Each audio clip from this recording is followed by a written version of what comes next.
suscribo todas y cada una de las palabras que usted ha dicho. Y lo que es lamentable, ¿no?, volviendo a la persona que tenía que estar compartiendo aquí mesa con todos nosotros hoy, a Baltasar Garzón, que precisamente por ser coherente, precisamente por ser consecuente y precisamente por aplicar la ley y por aplicar el derecho penal internacional, hoy esté sentado presuntamente por un delito de prevaricación. La pregunta sería al revés, ¿no será prevaricador el que le ha sentado por el cumplimiento estricto de más allá de problemas políticos? Y me gusta la palabra que usted ha utilizado, ¿no? Nosotros, y le digo, y en mi caso concreto, desde hace muchos años, tampoco tengo muchos, pero bueno, sí llevo dedicado al penal internacional 16 o 17 años o bastantes, y recuerdo al principio, cuando se planteó por primera vez y nosotros íbamos explorando posibilidades y decíamos, por ejemplo, el desaparecido, que es un delito de consumación permanente para evitar que se alegara prescripción, que entonces no había el desarrollo que hay ahora del estado actual del derecho penal internacional, si los delitos contra la humanidad, que yo jamás he tenido duda que no prescriben, problemas de tipificación interna, cómo vamos a aplicar el derecho penal internacional. Por eso uno de los mensajes que he tratado de dar al principio, que iba por ahí, aplicar el principio de legalidad internacional, no el principio de legalidad nacional. En ese sentido, como le decía yo antes, y me gusta la definición que usted ha dicho, porque yo desde el primer momento técnicamente creo que hay que calificarlo, y políticamente, por supuesto, y social, como genocidio. Pero parece que nos da miedo aquí llamar a las cosas por su nombre, incluso gente que le puedo decir y compañeros que están directamente implicados en el procedimiento. Pero efectivamente fue así. Cuando hemos viajado fuera en otros procedimientos, en Chile, en Argentina, en Guatemala, en la Corte Penal Internacional, en El Salvador, yo recuerdo que nos decían, oiga, ¿y ustedes? Además ahí no sé qué palabra, ¿cuándo van a abordar lo suyo? ¿Y ustedes cuándo van y felizmente esta iniciativa se le fue dando forma. Yo estoy convencido que no sé dónde, no sé cómo, pero que de alguna forma, porque yo creo que la fuerza que tenemos, lo que les decía yo de la sociedad civil, a veces la gente te dice, no, es que eres muy optimista, es que eres muy utópico. Digo, si no me dedicaría a esto, si no tuviera ese optimismo. Y le puedo decir que al menos, aunque sean muy pequeñas dosis, a fuerza de insistir, a fuerza de pelear, a fuerza de ir el día 13 a no sé dónde, que si luego hay que volver el día 14, habrá que volver, etcétera, se van consiguiendo las cosas. Yo muchas veces me he preguntado, qué pena que lo que hizo el juez Baltasar Garzón cuando se le interpone la querella de Chile y de Argentina en el año 96, no lo hubiera hecho antes otro juez. Probablemente hoy, de acuerdo a ese efecto persuasivo y a ese efecto de prevención general y de prevención especial propio del derecho penal, a lo mejor hoy no estaríamos lamentando otros crímenes que se cometieron posterior. Y luego, porque me ha tocado un poco la fibra sensible en cuanto a la educación, yo le digo una cosa, cuando llegué yo de presidente a Derechos Humanos en el 2004, me parece que fue, lo primero, o de las primeras cosas que hicimos gracias al vicepresidente, que era una persona muy especializada, que era Luis Acebal, gastar, que yo creo que me compraba un par de zapatos cada mes, gastar zapatos yendo puerta por puerta de los grupos parlamentarios del Congreso de los Diputados, porque es un problema donde voy yo, de educación en derechos humanos. Que a los chavales en el colegio, en las universidades, que por supuesto hay, pero son materias transversales, y que se les explique de qué nos sirve tener el artículo 10 de la Constitución española cuando está reconociendo la dignidad de todas las personas y nos dice, oiga, la libertad personal, la libertad de asociación, de información, el proceso justo, el no sé qué, el derecho de huelga, todo se va a interpretar de acuerdo a la Declaración Universal y los instrumentos de derechos humanos. Si no sabemos qué es un derecho humano, si no sabemos ya no solo qué es, sino dónde puedo ir yo a defenderlos, si no sabemos que precisamente un genocidio hay que juzgarlo, pero no porque lo digamos nosotros, sino porque se ha dicho desde hace muchísimo tiempo. Y yo creo que también tenemos mucho que hacer y un campo en políticas educativas. Políticas educativas que no solo quedan en el colegio, en los institutos y en las universidades, que quedan a los trabajadores de todos los días en los diferentes sectores, a foros como el que estamos hoy aquí, por supuesto a policías, a militares, a jueces, a fiscales, a guardias civiles, a abogados, a todo el mundo, porque tenemos una deficiencia enorme en saber qué son y, en segundo lugar, en obligaciones, en derechos y en el si son vulnerados, qué podemos exigir, dónde podemos exigirlos y hasta dónde podemos llegar, que afortunadamente es mucho. Me parece que ahora era el turno de este señor de aquí. Sí, buenos días. Soy Manuel Alcántara. Sí. Vamos a ver, parece con la exposición que nos hace el ponente, bueno, parece no es cierto, que hay una recaída interminable casi de convenios, acuerdos, convenciones internacionales para la protección de los derechos humanos en este ámbito, pero creo que estaremos muchos de acuerdo, la mayoría de acuerdo en que es pura teoría en la mayoría de los casos y que en casos concretos, como el que ya se acaba de comentar, que le dicen el mismo, pues se queda en papel mojado. Me refiero en concreto a la vergonzosa desaparición de la ley de jurisdicción en España, verse una vergonzosa colaboración de los dos partidos mayoritarios del Congreso de los Diputados, que, como bien ha dicho acá Manuel Ollé, la ley de jurisdicción española empieza a ponerse en entredicho, empieza a poner en peligro a nuestros gobiernos a partir de que se empiezan a meter con China, con el tema del Tíbet, pero llega a su punto de arriba a partir de una denuncia que en el año 2009 plantea organizaciones palestinas de derechos humanos en relación con el bombardeo nocturno, alevoso y criminal de un bloque de piso en la franja de Gaza.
Veo que conoce usted perfectamente la evolución y yo le voy a añadir algún detalle. Más allá, y ahí están las hemerotecas de cuando Israel monta en cólera y llama a Moratinos y le dice todo lo que tiene que decir. Pero después que se aprueba en el Congreso, perdón, en el Senado, que eso fue, no recuerdo ahora, julio o octubre del 2009, porque la ley es noviembre del 2009, que se mete, como he dicho antes, ahí con una disposición de tapadillo y de hurtadillas. Lo primero que hace el presidente israelí, cuando va Zapatero allí a los pocos días, que digo yo que aunque solo sea por educación, lo primero que va a preguntarle qué tal has hecho el viaje, pues vienes cansado, te has mareado en el avión, lo primero le da un abrazo y le dice gracias por la modificación de la ley de la jurisdicción universal.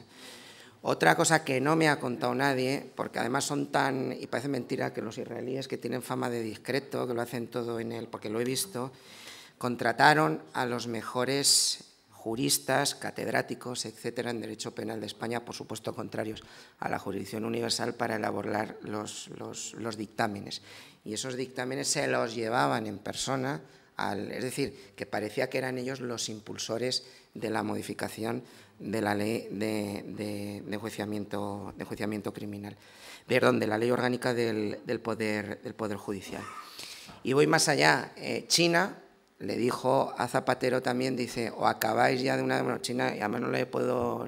Es una pena, aparte que me funciona mal el ordenador, si no le sacaría los escritos, ¿no? Cada vez que contestaba una comisión rogatoria, y exigimos ahora mismo que archiven esa falsa denuncia, porque son ustedes unos no sé qué, unos no sé cuántos. Pero China además le dijo, estaba pendiente, no voy a decir nombres de empresa porque no tengo estoy un poco mal de memoria, se me va un poco la cabeza y no quiero imputar a nadie que luego me metan a mí aquí un delito de calumnias, un delito de injurias. Pero una gran empresa le dijeron, o modificáis ya, o sea, se pusieron de acuerdo los tres, dice, o la concesión de una gran construcción o de una gran empresa de servicios de no sé qué, nos la damos, ¿no? Y automáticamente se le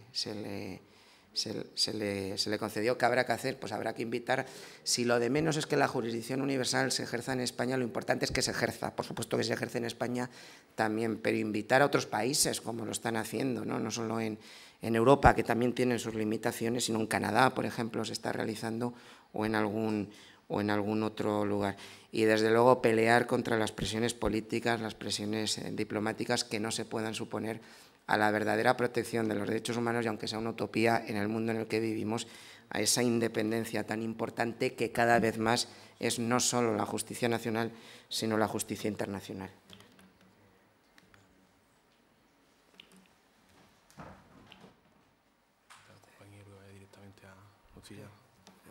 José Manuel. Sí, me lo han pedido ya.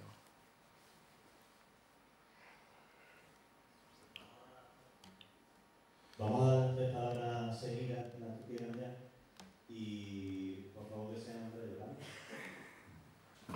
Buenos días. Muy concreto, quería pedirte tu opinión sobre el indulto que concedió ayer el Consejo de Ministros a banqueros que estaban inhabilitados para ocupar cargos directivos en entidades financieras. Bueno. Sí. Sí.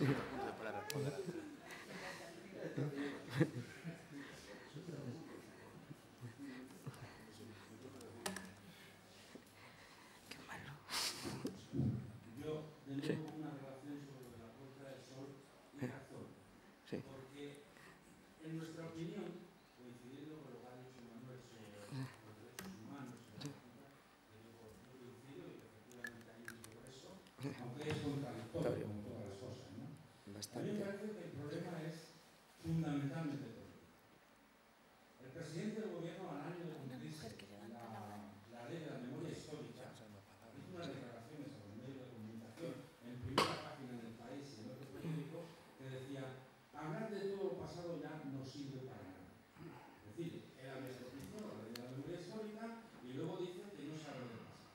Pero ¿cómo no vamos a hablar del pasado si nosotros estamos absolutamente convencidos que de investigar el genocidio es realmente legal? Lo que no es legal es tener todavía fosas en los caminos, en las cunetas, y eso es lo que no es legal. Pero no es que lo diga yo, es que un periódico como el New York Times lo ha dicho. Investigar esto es lo que hay que hacer, pero investigar al juez no. Es decir, por eso yo creo fundamentalmente, y hay una mayoría de asociaciones de la memoria histórica que nos manifestamos desde el 20 de mayo de 2010 en favor de eso. Pero hay una simbiosis que cuando le procesan a Garzón, le inhabilitan y le mandan al tribunal, algo al tribunal penal, resulta que hay un impulso impresionante de movilización social. Entonces yo creo que se deriva perfectamente de que es la intervención judicial y la movilización social lo que puede hacer modificar estas cosas, porque si no es muy difícil.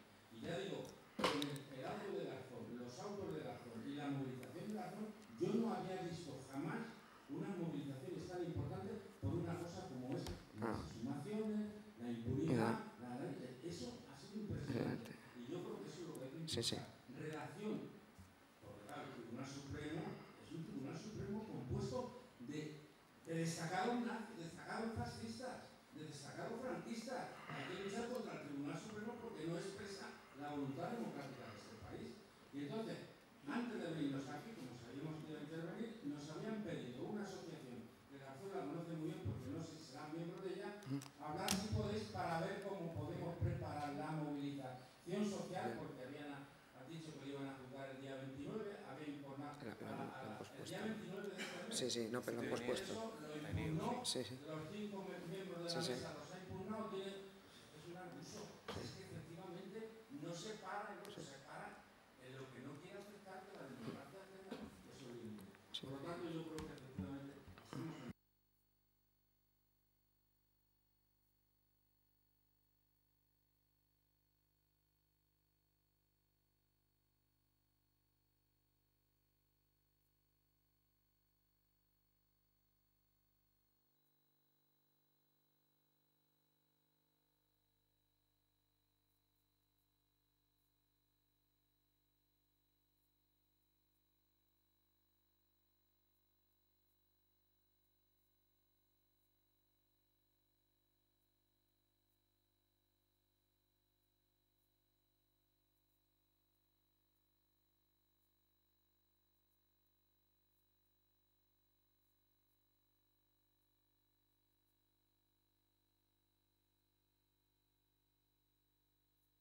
Bueno, muy brevemente, porque la primera pregunta de José Manuel, algo capciosa, me enteré ayer que estaba en Badajoz y justo en el momento que me voy a montar en el coche, entre otras cosas, para no dormirme y poder llegar hasta aquí, porque tenía que hacer otra cosa en Sevilla de camino, puse la radio y te contesto con lo primero que pensé.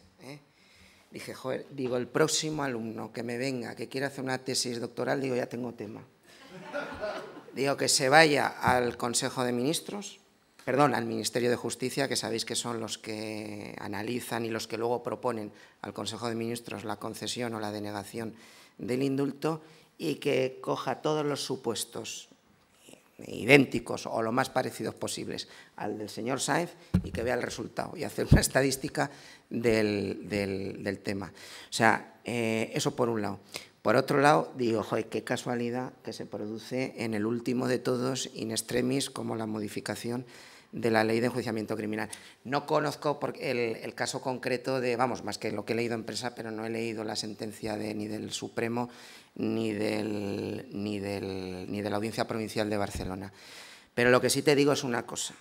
Yo ahora invitaría a todas las personas que no les han concedido el indulto, en las situaciones que están, porque se puede pedir 2, 3 o 4 veces por el principio de igualdad. Si tenemos un artículo 14 de la Constitución española que está diciendo que el principio... No digo si se lo tienen que dar o no lo tienen que dar porque no lo conozco, pero si se lo dan a él, que se lo den a todos que están en las mismas circunstancias y que se lo den al pobre desgraciado, entre comillas, que ha robado pan y que ha robado no sé qué en la tienda de la esquina. Y luego, hasta donde conozco, hay algo que no huele bien, que el Supremo, el Justicia y el Consejo de Ministros se ha apartado del criterio que sigue siempre.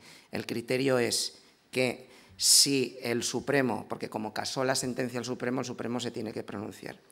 Si el Supremo o el fiscal, o sea, solo puede pensarse en informar favorable si o el fiscal del Supremo o el propio Supremo dice que se le puede dar, que en este caso ninguno de los dos lo dijeron. Por tanto, me huele, dicho metafóricamente, y con eso lo vas a entender, a una medida verdaderamente graciosa, porque es una medida de gracia, ¿no? Porque el indulto es de gracia y que, desde luego, mucho me temo que ha vulnerado los parámetros respecto de otros ciudadanos, que es lo más grave. No sé si le condenaron a pagar responsabilidad civil, etcétera, pero bueno, por lo menos, al menos que le exijan el cumplimiento de la condena en los perjuicios que haya podido ocasionar o en lo que sea. Y ya más claro no puede ser, pues no estoy de acuerdo. Segunda cuestión era la de la Puerta del Sol. Se lo voy a poner con un ejemplo también, ¿no? Si en el 2005, porque lo conozco, no, ahí al fin, lo conozco perfectamente, si en el 2005 se anularon, que puede ser un caso muy paralelo, más allá de los matices que son muchos y muy distintos también, las leyes de punto, o la ley de punto final y la ley de obediencia debida en Argentina, después de decretos de indultos, después de las leyes que he dicho, no le quepa la menor duda, pero no le quepa la menor duda que no ha sido porque los jueces un día se levantaron y dijeron vamos a resolverlo, sino que ha sido exclusivamente por la movilización y por la presión de organismos de derechos humanos, de las madres, de las abuelas, de la Asociación de Detenidos, de Desaparecidos y de juristas comprometidos y también, lógicamente, de ese indudable componente político. Y con una lucha tremenda, pues llegaron los pasos, las estrategias dieron resultados. Hoy, sin las movilizaciones, desde luego no vamos a ningún lado. La tercera pregunta era respecto de los organismos de... Perdón, ¿qué pasa en Argentina? Lo que nosotros no estamos haciendo y lo que nosotros hicimos en Argentina, ahora parece que ellos nos están devolviendo la moneda, afortunadamente. Y no solo en Argentina, sino en México. También hay otro procedimiento, ¿no? Hasta donde conozco, que sí lo conozco, porque a veces te piden pues, algún informe o que demos algún tipo de opinión. Está pendiente, o sea, el procedimiento está avanzando en Argentina. La Fiscalía de la Audiencia Nacional y ha hecho un informe en contra de que sigan los procedimientos, diciendo que aquí se estaba investigando, que había no sé qué, para evitar lo mismo que decíamos antes de la Corte Penal Internacional, decía que como ya se está investigando, ustedes aquí no pueden tocar absolutamente nada, ¿no? Y hasta donde tengo las noticias, la juez que lleva ahora el caso, que no recuerdo el nombre, parece que está bastante sensibilizada, ¿eh? Entonces, en ese sentido, ¿qué pasará o dejará de pasar? Pues tendremos que esperar, pero desde luego lleva un camino importante, ¿no? Yo tengo por ahí el informe, que lo puedo mandar, el que ha hecho Carlos Eslepoy y Ana Ceruti, contestando al informe de la Fiscalía Española, diciendo el por qué aquí nos están tomando el pelo y que al menos en Argentina siga ese procedimiento avanzando. Alguien comentaba en una de las intervenciones el tema, como dicen en Argentina, del robo de los niños o de la apropiación de los niños o la sustracción legítima a los padres biológicos, que allí saben que se ha recuperado gracias a la labor de las abuelas, pues unos 500 o 600, ¿no? Y tal vez estos próximos días, que tampoco puedo hablar mucho más que por secreto y por secreto, por discreción profesional, pues puede haber alguna sorpresa en España, lamentablemente no en relación con el tema español, pero sí con el tema argentino, o sea que volveríamos a lo en relación con esto. Pero que es una jueza muy sensibilizada, muy especialmente con el tema y eso pues podría empujar, ¿no? Porque a veces en las estrategias pues hay que saber también plantearlas y a lo mejor si vas de lo más a lo menos, probablemente el accidente es necesario. Si vas de lo menos a más, pues vas, por ejemplo, el Real Madrid. Los que somos del Real Madrid, este año hemos ido de menos a más hasta que consigamos el título, pues en justicia, lo mismo. De nuevo, muchas gracias, Manuel Ollé, por su intervención. Y deciros que en 5 minutos se reanudan las jornadas con la conferencia del profesor Juan Carlos Monedero. Silencio, por favor.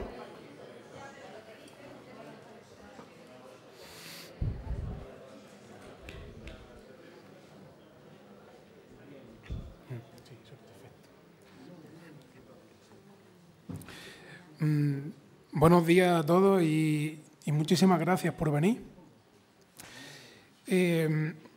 Tengo el gusto hoy de presentar a nuestro último orador de este ciclo de conferencias dentro de la 10ª Jornada Republicana, y su nombre es Juan Carlos Monedero. A pesar de su juventud, pienso que tiene una larga trayectoria que ahora mencionaré. Juan Carlos es licenciado en Ciencias Políticas y Sociología por la Universidad Complutense de Madrid. Hizo sus estudios de posgrado en la Universidad de Heidelberg, en Alemania, y ha sido profesor invitado en el Instituto de Estudios Políticos de la Universidad Humboldt de Berlín. Igualmente ha sido profesor visitante en una gran cantidad de universidades del continente americano, como por ejemplo la Universidad Nacional de Quilmes de Argentina o la Universidad Bolivariana y Central de Venezuela. Actualmente es profesor de Ciencias Políticas y de la Administración en la Universidad Complutense de Madrid. Y bueno, voy a mencionar algunas de sus publicaciones, desde las más antiguas hasta las más actuales. Por ejemplo, tenemos una que en torno a la democracia en España, problemas pendientes del sistema político español, publicada en la editorial Tecnos en el año 99. Otra, por ejemplo, Disfraces de Leviatán, el papel del Estado en la globalización neoliberal, publicada en el año entre 2007 y 2009. Por ejemplo, otra publicación, El gobierno de las palabras, política para tiempos de confusión, que ya va por su segunda edición en este año. Y de las más actuales, quizás la más conocida y la que hoy podría presentar, es La transición contada a nuestros padres, nocturno de la democracia española, publicada en la editorial Catarata en este mismo año. Bueno, también ha sido director del Departamento de Gobierno, Políticas Públicas y Ciudadanía Global del Instituto Complutense de Estudios Internacionales y ha sido responsable de formación del Centro Internacional Miranda de Caracas, de Venezuela. Como digo, una larga trayectoria. Fue el responsable español del equipo español del Banco Central Europeo para el estudio y seguimiento de la implantación del euro en España. Ha sido observador internacional en elecciones en Venezuela, en México y en Colombia. Y en 2010 fue ponente central de la conmemoración del Día Internacional de la Democracia en la Asamblea General de Naciones Unidas. Actualmente colabora con el Diario Público y lleva un blog personal que se llama Comiendo Tierra. Sinceramente me siento orgulloso de presentar a este hombre porque, lo vuelvo a decir, a pesar de su juventud, tiene una larga trayectoria y brillante. Su conferencia se titula De la transición al 15M. Cedo la palabra. Muchísimas gracias. Me voy a poner aquí de pie, con permiso de ustedes. Deberíais ponerme ahí abajo, pero no descarten que me baje en algún momento. No, muchas gracias. Me temo que no soy joven, sino que tengo un pacto por ahí, un retrato en casa que envejece por mí. Pero me da... Puedes levantarte, te autorizamos. Seguro que me animo en 5 minutos y me voy para allá abajo. Decía John Stuart Mill que la experiencia es un incesante sonar de alarmas.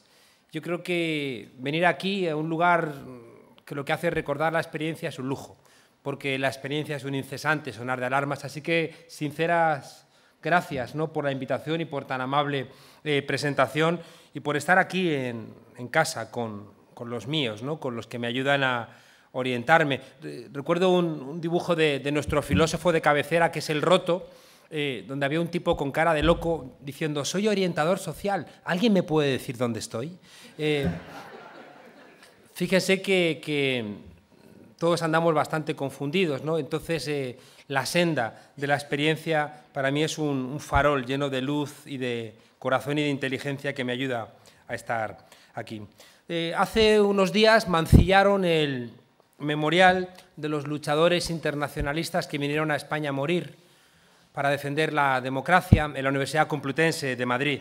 Y uno se pregunta cómo es posible que en un país como el nuestro alguien pueda con tanta celeridad ensuciar la memoria de gente con tan gran corazón. Y la explicación es que España ha sido un país donde podía ser demócrata sin ser antifascista, algo que era imposible en el resto de Europa. En el resto de Europa, para poder ser reconocido como demócrata, tenías que ser antifascista. En España no. En España incluso a un tipo que se jacta todavía de defender aquel régimen genocida, le regalamos la posibilidad de redactar nuestra Constitución y Felipe González le regaló la posibilidad de ser el jefe de la oposición, otorgándole un estatus que sería imposible de pensar en esos países de nuestro entorno, que, como diré luego, no son tan diferentes como nos han dicho que nosotros éramos de ellos. ¿Por qué es posible que en España pudiéramos ser demócratas sin ser antifranquistas? Yo creo que las culpas están bastante repartidas. Hay una culpa, qué duda cabe, del Partido Socialista Obrero Español, responsable de gobiernos largos, mayorías absolutas, Corresponde al Partido Socialista el olvido, corresponde al Partido Socialista hablar de garzonadas, de La Vega, corresponde a Jueces para la Democracia, un grupo de jueces vinculados cercanos al Partido Socialista a este acoso y derribo, en este caso del juez Garzón. Corresponde al Partido Socialista Obrero Español en 2004 invitar a desfilar el Día Nacional a luchadores de las brigadas internacionales al lado de luchadores, no sé si ese nombre les corresponde, de la División Azul. Bono, ese hermoso ministro de Familia que estaría deseando la derecha, invitó a desfilar el día que conmemoramos nuestro país, que es una señal también de nuestras excentricidades. No celebramos nada interno, sino celebramos una supuesta gesta externa, que es la conquista de un continente. Bono entiende que es un acto de justicia invitar a desfilar a un tipo que se la jugó todo por defender la democracia y a un tipo que se fue a pelear contra la Unión Soviética ayudando a Hitler. El Partido Comunista también tiene su responsabilidad. Marcelino Camacho, a quien siempre he querido tanto, dijo, a raíz de la ley de amnistía, creemos que con esta ley hemos cerrado todas nuestras heridas y todavía teníamos a 150.000 de los nuestros enterrados en cunetas y en zanjas, como si fueran perros, con el único delito de haber defendido la democracia. Olvidamos al maquis, olvidamos demasiadas cosas por las necesidades intrínsecas de esa transición que venía diseñada de una manera cupular. En el libro, este que mencionaba el compañero, no pude resistirme a poner un chiste de Gila, donde un tipo en una silla de ruedas decía: yo antes era de extrema izquierda, pero desde que estoy paralítico soy inmovilista. No cabe la menor duda de que la derecha, por supuesto, tiene su profunda responsabilidad en esto que estamos hablando. Todos tenemos en la memoria reciente Gonzalo Anes y la Academia de la Historia haciendo una interpretación franquista de nuestro pasado reciente. Todos tenemos, a su vez, en nuestra cabeza cómo la bandera amarilla y roja nos produce profundas dificultades para sentirla como propia. Todos tenemos reciente el caso, por ejemplo, de Elche y Miguel Hernández y su legado, o tantos y tantos otros protagonizados por la derecha, donde sigue pensando que ganó una guerra y merece todavía el privilegio que eso te entrega. He estado muy activo en el 15M en Madrid y siempre me he preguntado cómo es posible que necesitáramos que un francés de la resistencia tuviera que recordarnos la necesidad de indignarnos. ¿Qué pasa? ¿Que no tenemos nuestros viejitos? ¿Es que acaso ignorábamos que fueron españoles los que entraron con la división de Leclerc para rescatar París? ¿Qué ocurre? Que la gente joven, en vez de recuperar a sus viejitos, tiene que recuperar el ejemplo de un francés. Como si de repente hubiera un agujero en nuestra memoria que, y esto es una de las ideas centrales que quería compartir con ustedes, un agujero en la memoria que nos impide ver que en el pasado estaba anticipada nuestra rabia actual. El 15M ha aprendido mucho. El 15M en los primeros días obligó a retirar banderas republicanas. El 15M al principio se llamaba apolítico. El 15M inicialmente no entendía muchas cosas. En cambio, según se desarrolló la acampada en Sol y todos estos movimientos, la gente empezó a recuperar su memoria y espontáneamente, delante de las Cortes, escoger a un viejito republicano como líder en un movimiento que no tiene líderes, como líder del 15M, que les dijo: yo vengo de esa tradición republicana, yo vengo del antifranquismo y hoy con vosotros me siento otra vez rejuvenecido. Y esa gente joven a la cual se le había negado conocer su pasado empezó a conocerlo. Y hoy el 15M está lleno de banderas republicanas, porque es la bandera que todavía muchos sentimos nuestra ante la incapacidad de emocionarnos, ni siquiera cuando gana la roja con la bandera que representa hoy al Reino de España. Fíjense que la dificultad para encontrar dónde fundar nuestra rabia las dificultades que tenemos para mirar en el pasado y encontrar justificaciones para jugárnosla, si no todo, por lo menos un poco, tienen que ver en esa lectura de la transición. Fíjense que en Italia, cuando Berlusconi quería disparar contra sus opositores, siempre recordaba a los jueces comunistas, al Partido Comunista, siempre recordaba a esa izquierda que tenía una continuidad en el país. Quizá eso es lo que explica por qué los italianos tienen Novecento y nosotros tenemos la vaquilla. Y fíjense que lo digo con dolor, Es decir, en España, cuando queremos pensar en nuestra guerra civil, siempre nos salen películas graciosas, que a mí no me hacen ninguna gracia, pero siempre tenemos como la imposibilidad de reconstruir nuestro pasado de una manera dramática. Y solamente nos han interpretado las mejores películas que hay sobre la guerra civil son de extranjeros. El laberinto del fauno, un mexicano, Tierra y Libertad, con todas sus matizaciones. En cambio, nosotros hacemos, ya digo, La vaquilla, Balada triste de trompeta, o películas que parece que lo que quieren es, ya digo, intentar negar, ¿no?, el drama que supuso aquella guerra, aquel golpe de Estado fracasado de la derecha que devino en una guerra civil. A veces, fíjense ustedes, cuando uno ve las discontinuidades de nuestro país, aquella frase brillante de Ramón Carande, resúmame la historia de España, y dijo: España, demasiados retrocesos. Cuando uno mira la historia de nuestro país desde la Reconquista, con todas sus construcciones mentirosas, de repente hay comunidades y nos surge la bota militar de Carlos V, surge la reforma, nosotros somos los jefes de la contrarreforma, surge un movimiento liberal y nosotros desarrollamos el carlismo, surge el liberalismo y viene el absolutismo, surge la república y vienen 40 años de dictadura. A veces con Neruda yo me pregunto de dónde saca este pueblo el coraje que a veces asombra al mundo. No creo en caracteres nacionales, no creo en cargas genéticas, pero sí que a veces veo comportamientos de este pueblo que nos sorprenden, y quizá el 15M sea el último que ha generado un ejemplo para el mundo y que conviene que entendamos. Fíjense que en nuestra historia creo que hay una clave que tiene que ver con esa frase que conocemos del Spain is different, aquella frase que Fraga desarrolló para justificar que vinieran extranjeros, algo que a mí siempre me ha dolido profundamente. Yo que he trabajado mucho en Venezuela, me duele cuando viene gente de fuera a disfrutar del desastre de esos países, ¿no? Porque son gente que viene de fuera y va, como tienen dinero y son extranjeros, van a disfrutar profundamente de los elementos de atraso o de poco desarrollo que tienen esos países.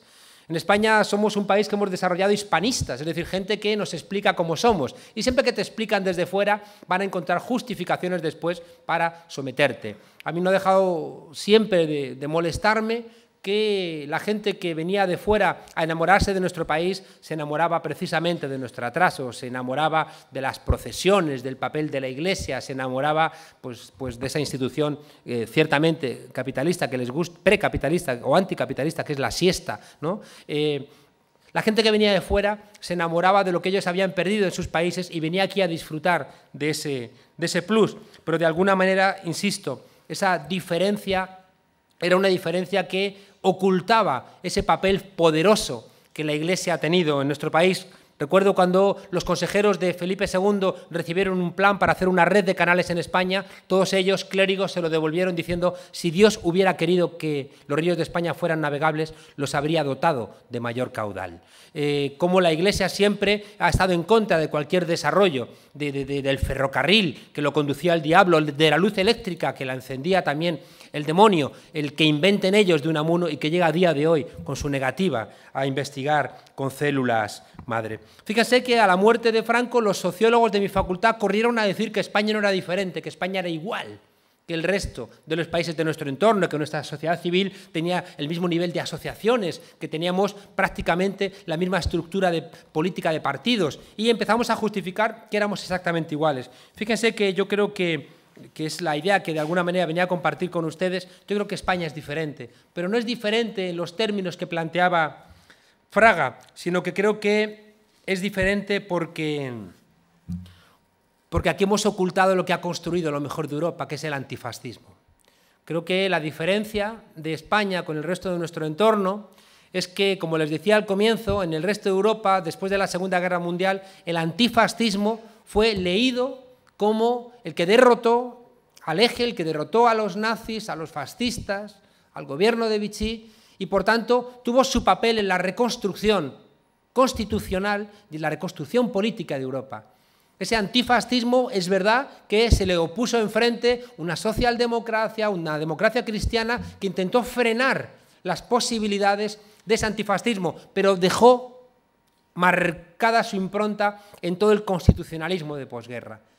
Nosotros apenas hemos podido tener aromas de ese antifascismo porque a la muerte de Franco había que olvidar el franquismo, por tanto había que olvidar la República, había que olvidar también el antifranquismo y parece que en una suerte de adanismo empezamos de cero y al empezar de cero nos perdimos esa impronta que la lucha contra el autoritarismo marca a los pueblos.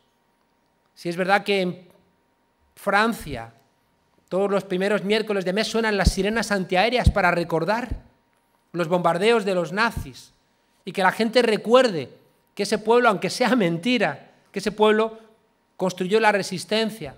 O cuando tú celebras como fiesta nacional el asalto a la Bastilla o que le cortes la cabeza a un rey, eso va generando valores republicanos, valores de virtudes cívicas, de virtudes públicas. Aquí nunca hemos cortado la cabeza a ningún rey. Aquí solamente uno se decapitó esquiando, pero eso en términos de moralidad política creo que no sirve. Fíjense que frente a esos pueblos que construyen su referencia haciendo valer la soberanía popular, aquí nosotros nos negamos a defender aquellos momentos en donde este pueblo se lo jugó todo por defender su soberanía y fue derrotado por el apoyo de nazis, fascistas italianos, y en vez de situar ahí nuestras fiestas nacionales, nos vamos a celebrar una fiesta fuera de nuestras fronteras. Miren, la transición ha sido un relato, sobre todo, que ha ocultado lo mejor de nuestro pasado. Yo no creo que la transición pudiera haber sido radicalmente diferente a como fue, sobre todo porque la transición tiene lugar en el corazón de la Guerra Fría, entre el año 73, donde Estados Unidos decide acabar con el experimento socialista de Chile, el año 79, invasión soviética de Afganistán, año 74, revolución de los claveles, gran nerviosismo norteamericano porque van a perder las bases militares en España y de repente hay una serie de presiones para que la transición no siga determinados derroteros. Yo creo que es cierto que la transición, una frase que dijo en su día Vázquez Montalbán y que después la desarrolló la Academia, en la transición hubo dos impotencias cruzadas, ¿no? La impotencia de los que no querían que cambiara nada y la impotencia de los que querían una ruptura y recuperar aquello que nos fue usurpado en 1939. Creo que necesitamos una mirada correcta al respecto y no caer en ensoñaciones de que realmente la transición pudiera haber sido radicalmente diferente, porque creo que eso es errar el tiro y creo que nos haría caer en nostalgias y creo que no están los tiempos como para debilitar nuestra posición cayendo, ya digo, en elementos nostálgicos. Miren, yo no creo que, como dijo ese fantoche, y perdónenme si alguno le tiene mayor respeto, yo en absoluto, para mí ese fantoche que es Alfonso Guerra. Lean ustedes las memorias de Enrique Tierno Galván y verán cómo valoraba don Enrique a este señor que fue el responsable de que el Partido Socialista Popular tuviera que incorporarse al Partido Socialista porque si no perdían todas las hipotecas de la gente que sostenía las deudas de ese partido. Alfonso Guerra es una persona, fíjense, esa construcción fraudulenta, de repente el experto en Machado, el experto en Mahler, porque un día en un programa se le humedecieron los ojos oyendo a la Quinta Sinfonía. Y de repente eso le convirtió en un experto en Mahler, ya digo, o un experto en Machado, ¿no? Qué construcciones falaces de nuestro pasado. Dijo Alfonso Guerra que él tenía una pizarra. Miren, no había pizarras en la transición, sobre todo porque este tipo de procesos no tienen pizarra. Miremos lo que está pasando en Egipto, no hay pizarras. Lo que sí que hay son propósitos. Y los propósitos son los intereses de los sectores que tienen la posibilidad de imponer ese propósito al resto de la ciudadanía. Y ahí nos encontramos, por supuesto, que había un rey con un propósito. El propósito de la monarquía siempre es mantener su puesto de trabajo. El rey lo tuvo siempre muy claro. Un rey muy peculiar, un rey que traicionó a todo el mundo. Traicionó a su padre, traicionó a Franco, traicionó a la propia Suárez, traicionó a la propia democracia. Un rey bastante poco de fiar, pero que después se nos presenta como un gran valedor moral de nuestra sociedad. Su padre le pidió que la abdicación, apenas 2 semanas antes de las elecciones de junio del 77, tuviera lugar en el barco en el cual su padre había salido de España.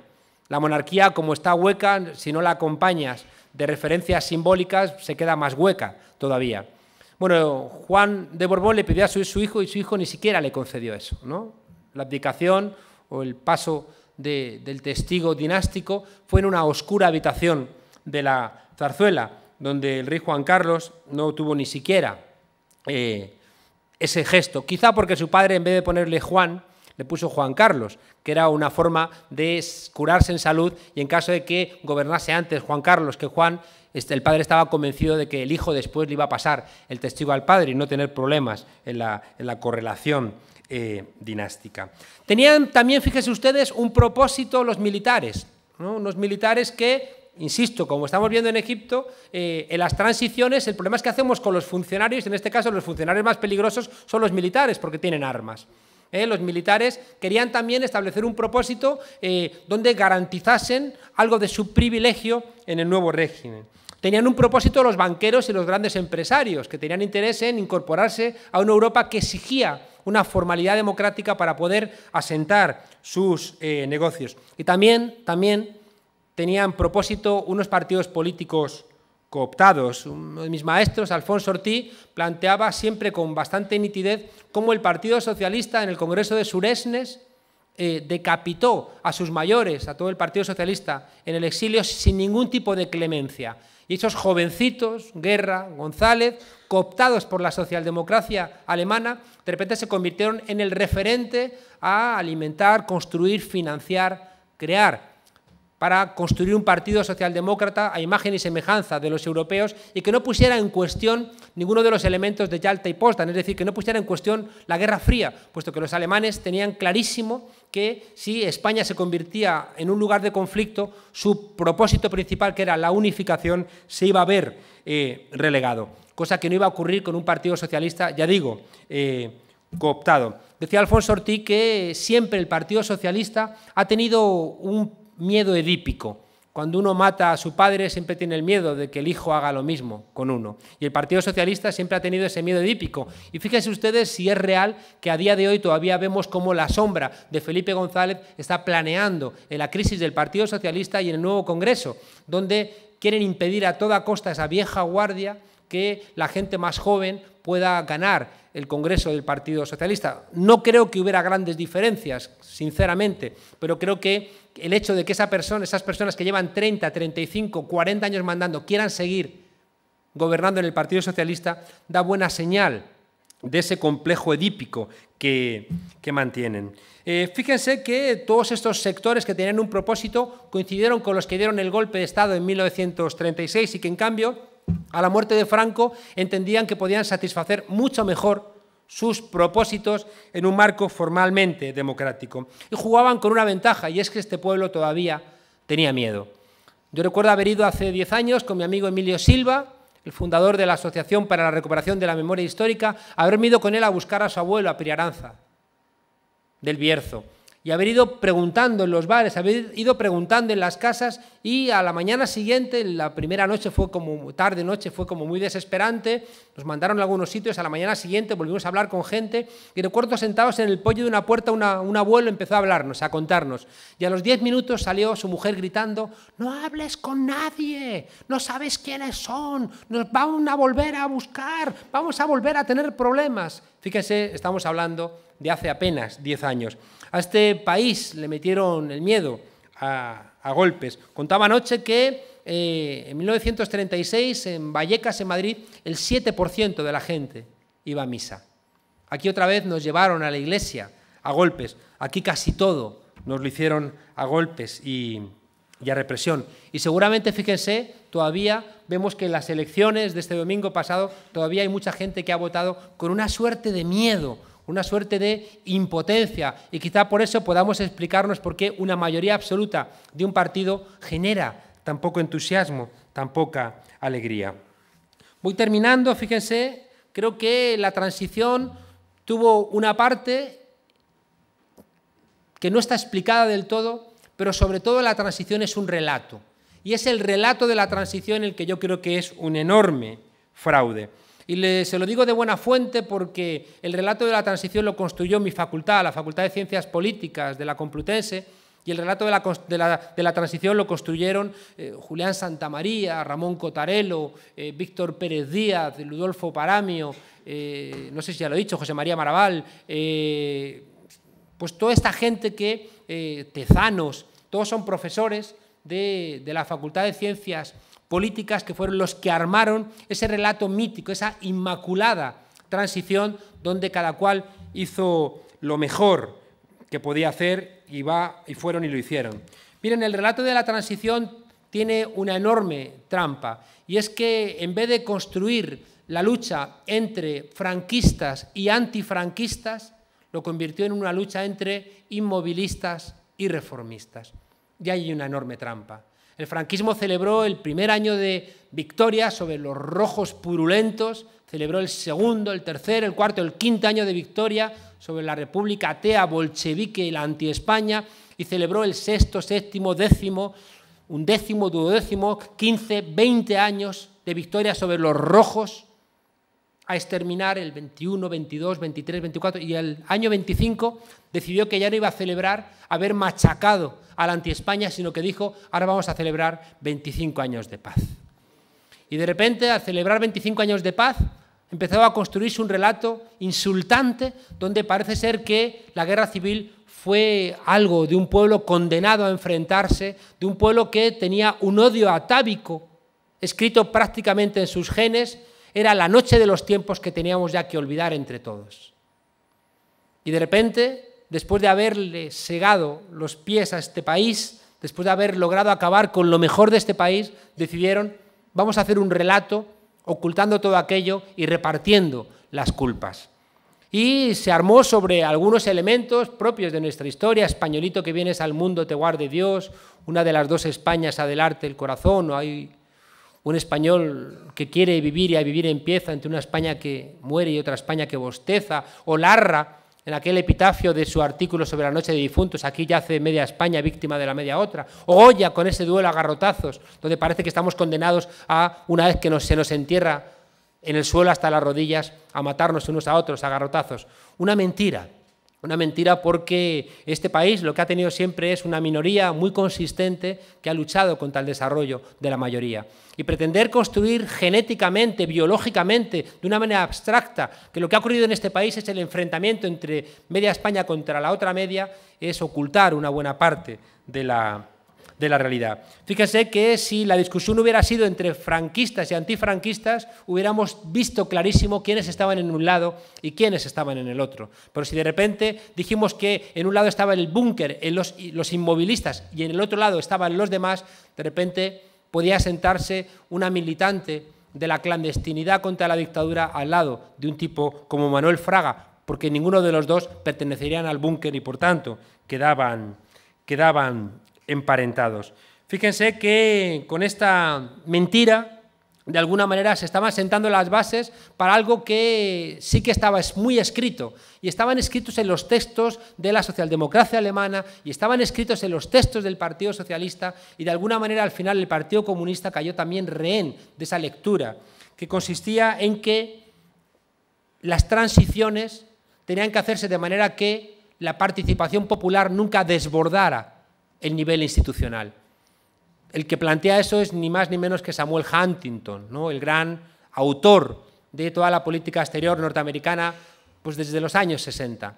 Un tipo celebrado en las universidades y que fue el responsable de contrainteligencia en Vietnam. Samuel Huntington es el responsable de proponer bombardear con napalm la selva, porque así el Vietcong tenía que irse a las ciudades donde entendían que podían cazarlos mejor. Ese tipo después es el que se estudia en las universidades, es el tipo que nos da las pautas es el tipo que se inventa el concepto de gobernabilidad. Es el tipo que va a plantear que, cuidado, que las crisis de legitimidad señalan a los gobiernos. Y hay que decir que no son crisis de legitimidad de los gobiernos, sino que son crisis de gobernabilidad porque la gente se porta mal. Porque si hay una crisis de gobernabilidad, la culpa es de la gente. Pero si hay una crisis de legitimidad, la culpa la tienen los gobiernos. Por tanto, el tema de la gobernabilidad se convertía en el elemento central. Y la idea central detrás de la idea de gobernabilidad era que el nivel de participación popular nunca debiera desbordar el nivel institucional. En ese sentido, fíjense, se diseña, a través de ese propósito que les decía, se diseña una transición donde el elemento central es que la participación popular nunca sobrepase el diseño institucional. Y de repente los partidos políticos se convierten en los grandes gestores y sobre todo en las cúpulas de los partidos políticos. Hoy, con qué claridad vemos que si el pueblo sale de la plaza de Tahrir, pierde todo tipo de posibilidad de construir una democracia. En cambio, aquí se nos invitó constantemente a salir de las calles, de las plazas y dejar a los partidos políticos, en buena medida, insisto, cooptados para que nos gestionaran esa transición huntingtoniana que, que nos permitiera nunca desbordar ese marco institucional. Al final, fíjense ustedes, se inventaron 3 o 4 ideas que forman casi parte del sentido común actual. La idea del consenso. El consenso es no hagas ruido respecto de lo que te digo. Hay en el libro este de la transición he decidido irme a buscar chistes de la época que me parecían muy clarificadores, ¿no? Ese que les he contado de Gila, planteando que yo antes era de extrema izquierda, pero desde que estoy paralítico soy movilista. Pero hay otros muchos, unos tipos le dicen a los obreros, lo importante es que estemos de acuerdo, ya les mandaremos en qué. He metido muchos chistes de Gila porque Gila me apasiona, ¿no? Y de chumichumes. Hay un tipo echándole un pulso a otro, un tipo con el bigote típico fascista, le dice, y te advierto que si me ganas el pulso te parto la cara. Otro chiste importante, a ver si lo encuentro. Un tipo en un mitin dice, o nosotros o el caos, y desde el público la gente le dice, el caos, y dice, es igual, también somos nosotros.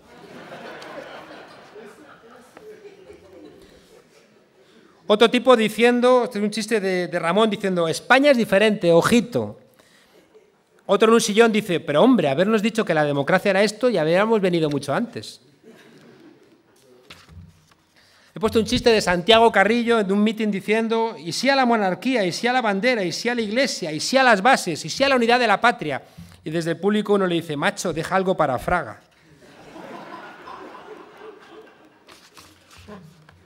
Dos tipos franquistas hablan y le dice uno al otro, ¿y usted qué ideas políticas va a tener en el pasado? Otro dice, el pueblo no está capacitado para decidir si está o no está capacitado, para decidir si está o no está capacitado. ¿Me explico? Dice, no están ustedes preparados para la democracia. Dice, ¿y cómo lo saben? Dice, porque hemos dedicado a ello nuestros máximos esfuerzos. No hay que precipitarse, aún no están preparados para elegirnos. Bueno, ¿qué me va a decir usted a mí de democracia? A mí que soy demócrata desde ayer por la tarde.